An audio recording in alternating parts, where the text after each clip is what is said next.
before nga nominations za member parliament ezinabeerawo najja ne mbagamba nti National Resistance Movement egenda kukola buli ekisoboka okulemesa ba member parliament ba national platform egenda kukozesa sente okujjamu abamu ebagule baveemu babagenda babatisiza nayo eriyo bagenda okulemesa directly oba indirectly byonna mbirabyeko kati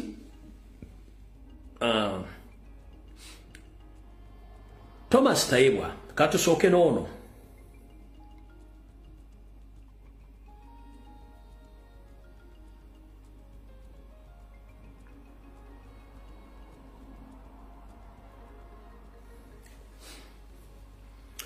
MP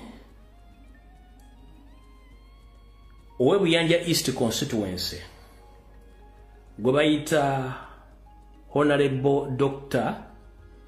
Emmanuel Kugonza ngono wa National Reverse Movement ono yasasudde Mulindwa Robert Kisindizi Karama of Sub County Kibale District oba kanjidde musirimu gitegere bulungi gwenjogeddeko waggulu oyo MP wa Buyanja East constituency Dr. Emery candidate wa NRM kigambiwa nti oyo eyagambye nti ye talina busobozi oba mutisiza okuvaamu wa Nuupu si kituufu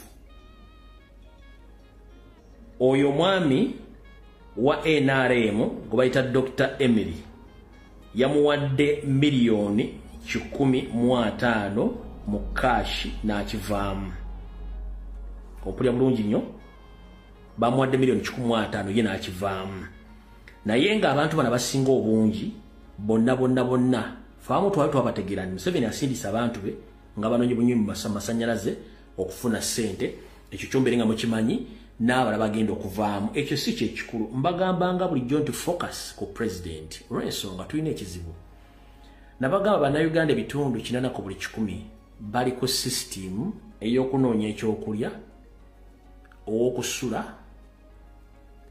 n'amazzi tebannava ku system eyo kati oli bw'ava ku ggwanga ne bamuwa milioni 15 n'akita aba yakivuddemu kati ebisigadde ebya Tayebwa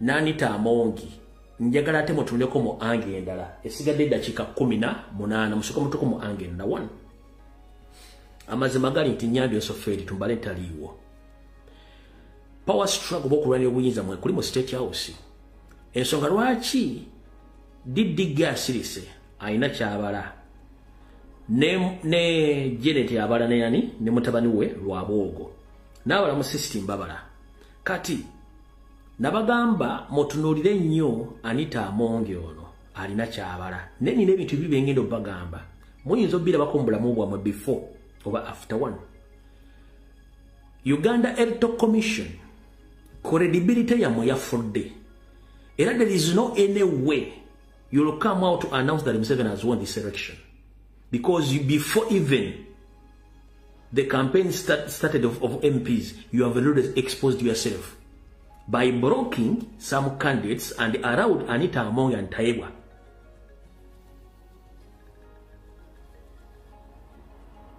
to go through an opposite. After blocking all NUP candidates and other political parties candidates, and you let Anita Amongi and Tayebwa to go through an opposite. Ekiriwo kikino mujjukira nti bano bonna Anita Amongi ne Tayebwa bali mu FDC ng'abegira Museveni kati be baliwo kati ye Anita Amongi ayina ekirowoozo nti agenda sigalanga